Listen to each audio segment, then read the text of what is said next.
Assalamualaikum warahmatullahi wabarakatuh. Kembali lagi dalam Ismail Channel. Untuk hari ini kita akan review berkenaan dengan original DualShock 4 PS4 controller versus OEM yang pernah kita review sebelum ni, iaitu OEM DS4 DualShock controller. So ini merupakan design di antara original versus fake ataupun OEM controller.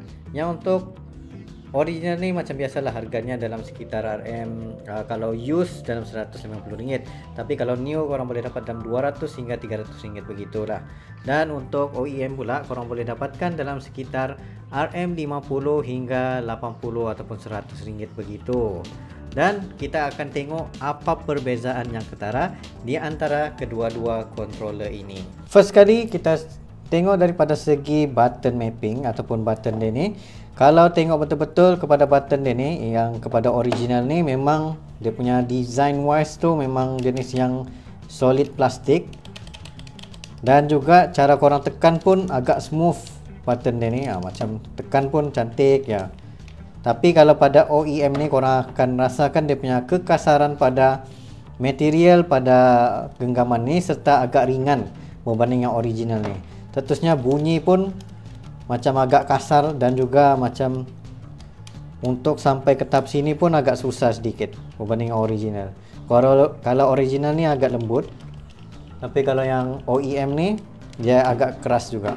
Seterusnya bahagian button pun boleh rasakan yang macam seperti plastik kita tekan di sini. Tapi kalau original, bila kita tekan tu lembut je. Lagi-lagi pada analog button ni, bila kita tekan begini sangat lembut. Dan juga di sini. Dan perbezaan yang paling ketara iaitu pada button PS dia ni. Kalau korang connect kepada korang punya PlayStation 4 ataupun PlayStation console, korang tidak boleh menggunakan PS controller ini yang OEM version ni untuk connect kepada korang punya PS4 console. Tetapi korang perlu menggunakan original PS4 console untuk tekan kepada PS4 ini, baru dia dapat connect korang punya PS4. Artinya sesudah korang connect kepada sini, baru korang kena masukkan USB cable mini USB sini masuk ke dalam PS4 untuk recognition kepada OEM version punya controller ni. Lepas tu baru korang boleh gunakan controller ni. Tapi untuk wake up PS4 korang perlu menggunakan this original controller. Daripada segi lampu pun kita boleh tengok di sini. Perbezaan lampu dia bukanlah nampak sangat pun, dan juga dari segi battery usage pun boleh aku katakan kedua-duanya pun terbaik. Tetapi penggunaan sampai 10 jam lebih itu, yes, terbukti yang original ini lagi padu berbanding yang OEM version ni. Seterusnya di bahagian sini pula, dia ada bahagian macam EXT ataupun extension ataupun bahagian mikrofon ataupun headphone begitu. Dan juga sini pun ada. Tetapi yang bahagian OEM version ni macam kurang function sedikit bila aku connect, serta dia tidak mempunyai sebarang speaker. Kalau yang original controller, dia akan ada speaker sini. Bila korang control korang punya DS4, memang akan keluar sound effect kepada korang punya original controller ini di sini. Tapi kalau yang ini, dia hanya fake punya jenis yang tidak mempunyai sebarang sound ataupun speaker di sini. Macam aku tidak dengar langsung apa speaker dia ni kawasan ni. Seterusnya daripada segi delay tu, boleh aku katakan macam yang OEM version ni dia pandai drifting sedikit berbanding korang menggunakan original controller. Original controller ni memang tidak masalah langsung untuk bermain game, tapi yang ini macam ada delay dan drifting sedikit lah, kurang jelas. Tetapi kalau main yang heavy gaming begitu, yang memerlukan speed run begitu, memang akan ketara untuk korang menggunakan OEM version. Walaupun agak murah, tetapi untuk basic usage, main bersama kawan-kawan ataupun family begitu, memang tidak masalah untuk korang beli OEM version ini.